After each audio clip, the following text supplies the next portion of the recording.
Assalamualaikum warahmatullahi wabarakatuh. Perkenalkan, nama saya Zidan Rizka Alawid dari Prodi Pendidikan Bahasa dan Sastra Indonesia Trombel D. Ini menjelaskan bagaimana sih kita cara bersosial media dengan bijak dan apa hubungannya dengan Bentala Pendidikan. Ini sangat penting ya teman-teman. Nah, jadi sekarang di zaman ini, di zaman milenial ini banyak sekali kita itu harus mengetahui cara berkomunikasi bersosial media dengan bijak, terutama ya di media Twitter, WhatsApp, TikTok, dan lain sebagainya. Sekarang kita tahu di media TikTok itu banyak sekali terjadi diskriminasi ras. Itu karena apa? Karena kita itu tidak bisa menggunakan sosial media dengan bijak. Nah, contohnya kemarin terjadi ada seorang ibu-ibu yang dia itu nggak terima dikatakan oleh seorang bapak-bapak mengkomentari di sebuah TikToknya dia. Dia mengomentari bahwa TikTok itu tidak sesuai untuk dipublikasikan, kamu itu bodoh atau apa seperti itu. Nah, akhirnya si ibu itu tidak terima dan langsung mencari rumah bapak tersebut. Nah, setelah itu mereka melakukan investigasi atau interlokusi di rumah bapak itu, tetapi bapak itu seperti kayak nggak mau ngaku kalau aku tuh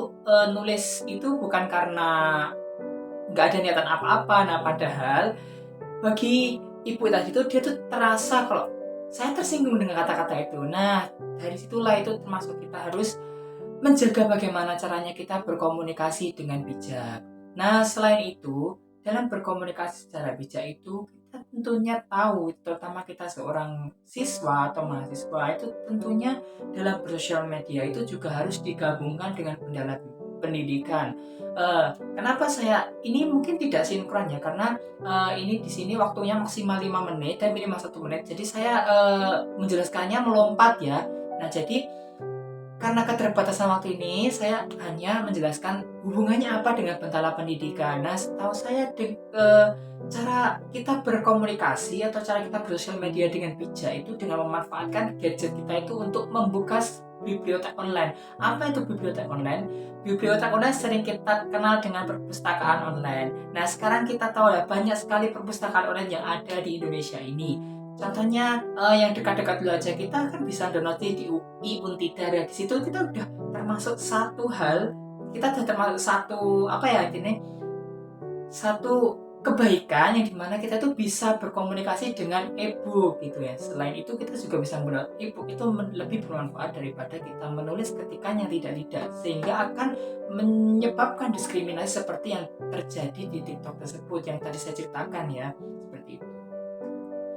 Nah, selain itu, kita bisa menggunakannya untuk bimbingan khusus ya, seperti les gitu ya. Sekarang kan ada itu ruang guru ya.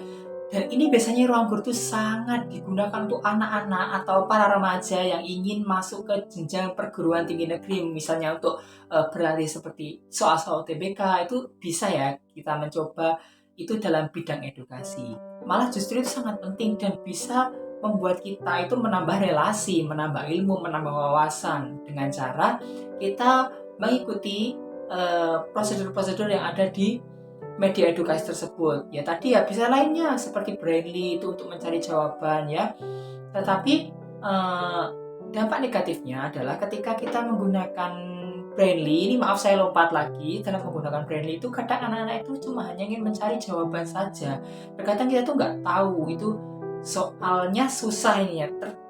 Lalu dia mencari soal tersebut di Brainly dan ketemulah jawabannya. Dan terkadang anak itu biasanya tidak mengetahui ini mas jawabannya apa, yang penting ditulis saja. Nah itu karena dampak negatif dari Brainly itu. Tapi dampak positif menggunakan Brainly itu jika kita bisa menjawab soal-soal dari orang yang bertanya, terus kita bisa menjawab soal-soal mereka dan kita mendapat poin, itu justru akan bisa menambah wawasan ya. Tapi untuk mencari jawaban itu sebenarnya tidak masalah, tetapi kita jangan terpaku dalam Brainly itu, jangan terpaku dengan jawaban orang lain, karena kita harus dituntut untuk bersikap kritis, bisa menyelesaikan sebuah masalah itu seperti apa, seperti itu. Nah, jadi itulah pentingnya bersosial media yang bijak itu lebih baik. Ya kalau saya itu lebih menyukai di bidang pendidikan. Ya mungkin ini saja yang bisa dapat saya sampaikan. Semoga bermanfaat ya. Wassalamualaikum warahmatullahi wabarakatuh.